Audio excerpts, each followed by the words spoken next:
Aux États-Unis, maintenant, un juge fédéral a donné raison au gouverneur de la Californie. La fédéralisation de la garde nationale est illégale à Los Angeles. On y retrouve d'ailleurs le collègue Marc-Antoine Lemoignan qui est sur place. Marc-Antoine, ceci dit, Donald Trump a porté le verdict en appel.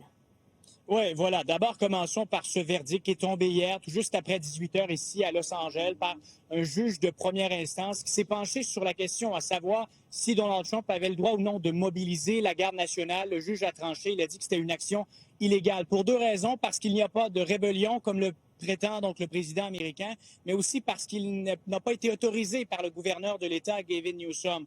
Et donc, par ces raisons, demandait de redonner le contrôle de la garde nationale à l'État de la Californie, qui est actuellement sous tutelle par l'administration fédérale. Dans les minutes qui ont suivi, le département de la justice a annoncé qu'elle portait cette décision en appel. La Cour d'appel s'est saisie du dossier. Il y aura d'ailleurs une première audience qui est prévue pour mardi. Et d'ici là, la Cour d'appel a statué. Elle a dit, entre autres, mettre sur pause la décision du juge de première instance. Donc, beaucoup de faits juridiques, mais pour résumer le tout, Marianne, ce que ça veut dire en date d'aujourd'hui, c'est que Donald Trump peut toujours mobiliser la garde nationale sur le terrain, ici, dans le cadre des manifestations à Los Angeles contre la politique migratoire de l'administration Trump. Maintenant, évidemment, le président s'est réjoui sur son réseau social Truth, a remercié la Cour d'appel d'avoir mis sur pause le jugement, dit que s'il n'avait pas envoyé l'armée, la ville serait en train de brûler et prend le crédit pour avoir sauvé la métropole californienne. N'en demeure, il y a ce premier jugement qui existe, qui est clair, qui donne une victoire au gouverneur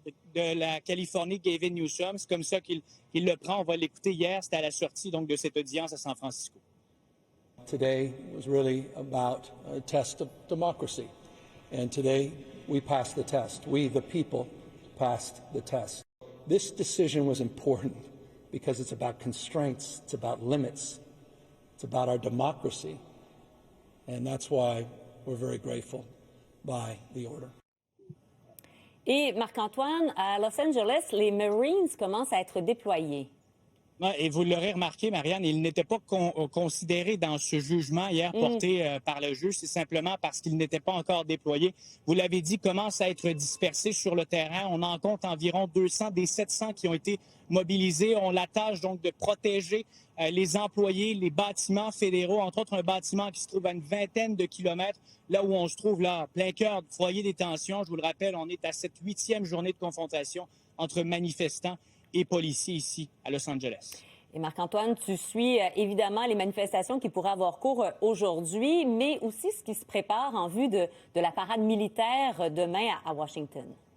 Oui, commençons par les manifestations au cours de la nuit dernière parce que c'est terminé au cours des dernières heures. Ce couvre-feu pour une 3e nuit consécutive et qui pourrait se prolonger pour plusieurs nuits encore. C'est ce que disait la mairesse de Los Angeles, Karen Bass, hier lors d'un point de presse. Ce fut tout de même relativement calme. On parle de 49 arrestations selon le service de police de la ville de Los Angeles au cours de la nuit dernière. On avait des manifestations bruyantes mais pacifiques hier. Aujourd'hui, c'est encore très tranquille.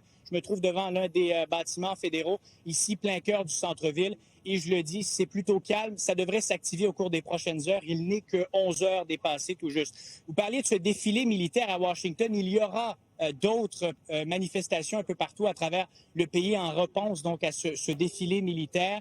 À l'occasion du 250e anniversaire de l'armée, Donald Trump tenait à célébrer ce moment. Ça coïncide aussi avec son 79e anniversaire personnel. Des manifestations qui s'organisent dans près de 50 États. Et Donald Trump a dit, entre autres, que les manifestants qui se rassembleraient seraient confrontés à une force très importante. Le porte-parole de la Maison-Blanche a rectifié les propos du président américain mercredi, a dit, entre autres, que les manifestants qui le feront de manière pacifique seront tolérés. Et il y aura aussi des manifestations dans l'État de la Floride. Pourquoi la Floride? Pourquoi je vous parle de cet État? Parce qu'il y a une montée là-bas du mécontentement lié à la politique migratoire. Il y aura aussi des protestations demain en réponse à cette parade militaire. Et il y a le shérif de la Floride qui a été très clair envers les manifestants. On va l'écouter.